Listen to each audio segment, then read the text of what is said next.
those and how they're wrong.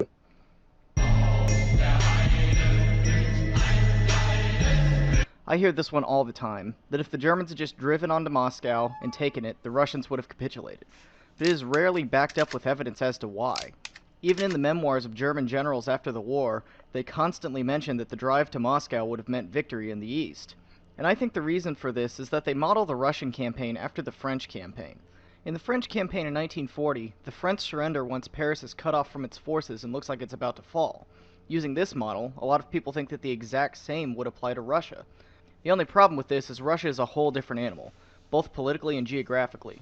Stalin was going to put every man, woman, and child in the Soviet Union between him and the advancing Germans, and this is exemplified by the way the Red Army fought the war, often trading casualties for time. So I will say this about what he's saying, and I get what he's saying, and I do believe that Moscow falling would not have ended the war. Moscow had been taken before. Now, granted, it wasn't the capital when it was taken before by Napoleon. Napoleon took Moscow, and it was basically empty when he took it. They had basically gave it to him, but he still lost. So I get what he's saying, and I agree to a point that taking Moscow wouldn't have ended the war. But I do also believe that taking Moscow, taking Stalingrad, taking key Russian cities, and being able to encircle some of those armies and destroy them, the psychological effect of that might have caused some upheaval in the Soviet Union. I wonder even if it was possible to maybe even see another civil war, see some overthrow of Stalin by his generals, for example, if they felt like his leadership was not leading them to victory. So I could see a lot of things changing in the Soviet Union if Moscow and some other key cities like Leningrad or Stalingrad fall. But I do agree that it wouldn't necessarily have automatically spelled the end of the war. So if Moscow was taken, sure, it's a political and also logistical defeat, given that the rail network was centered around it, but no way do I think Stalin is just going to shrug and say, well, we tried, after Moscow was taken. And with that, we would probably see the Soviet Union fighting to the bitter end, just like the Germans did in reality. This is also backed up by real-world history from Napoleon's Russia campaign in 1812, where he went on to take Moscow but still lost the war. Russia is such a large and vast country that they have the ability to trade casualties and land at a higher rate than any other country can. But even though Russia is an incredibly large country, once you get far enough east, there's not a lot there. So it's not like they would have had to go all the way to the Pacific Ocean taking Russian territory.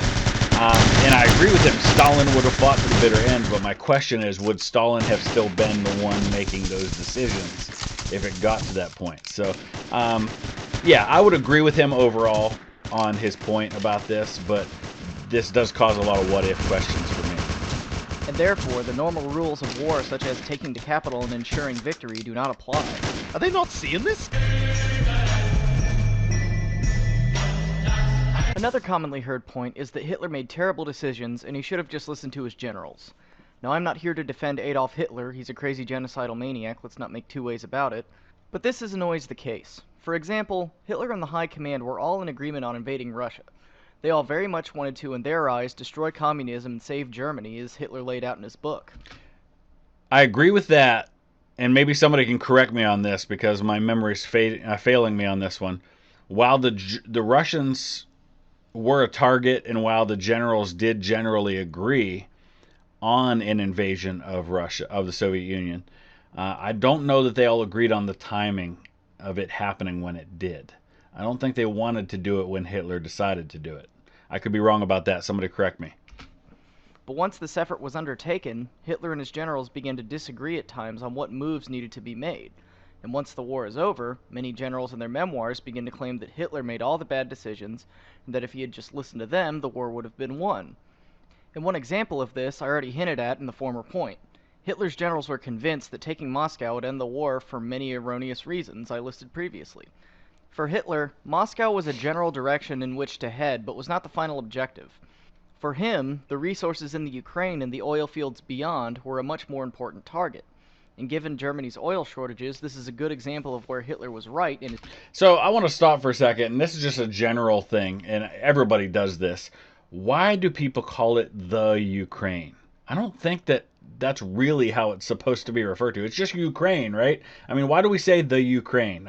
I've never understood where that came from, but I don't think it's accurate. Just a general kind of question. Maybe somebody who's watching from Ukraine can answer that one for me. I don't know why we do that.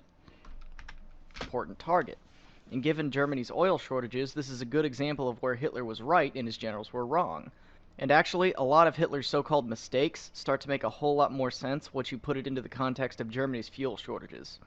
And if you want more information on this, Tick did an excellent video on Germany's oil problem that you should really check out. So, and I've talked about this before, the oil thing, because I know that's the most common. That and ideology, which I think is a much more accurate reason why they attacked the Soviets. There was just as I've said before, Hitler hated Soviets, Bolsheviks as he called them, every bit as much as he hated Jews, sometimes more. But here's what it comes down to for me.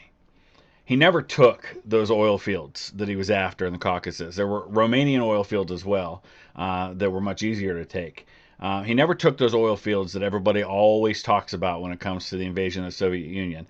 And think of the millions of gallons of oil that were expended in invading the Soviet Union, and how those could have been used to fight the Western Allies. So that's my main argument, is that it makes sense if he actually takes them, but since he didn't actually take them, it actually cost him oil. It didn't, it was a drain on his resources, not a saving of resources or a gaining of resources.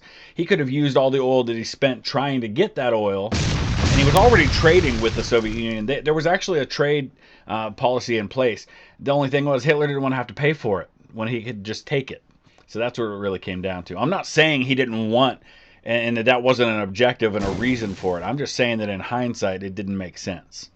Another example of this sentiment being wrong is Operation Citadel in 1943. Hitler's generals convinced him that an attack on the Kursk Bulge would cripple the Red Army and renew Germany's initiative in the war.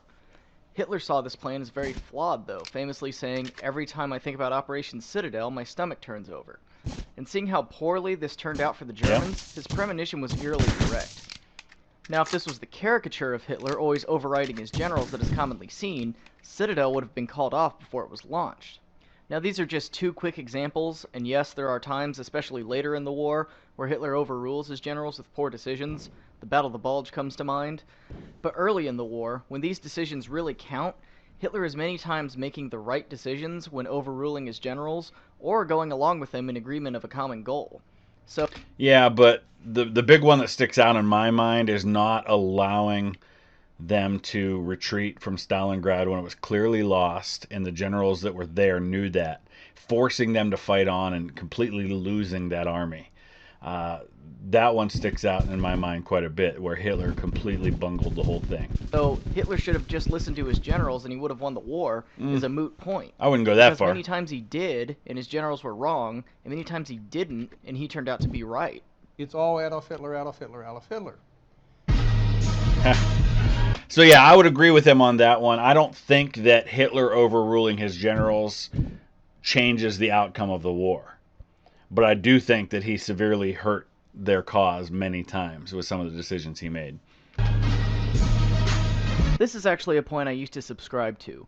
A very honest critique of the German war economy is that it was not on the right footing. And people make this argument usually saying things like, Germany should have just made more Panzer IVs instead of pouring resources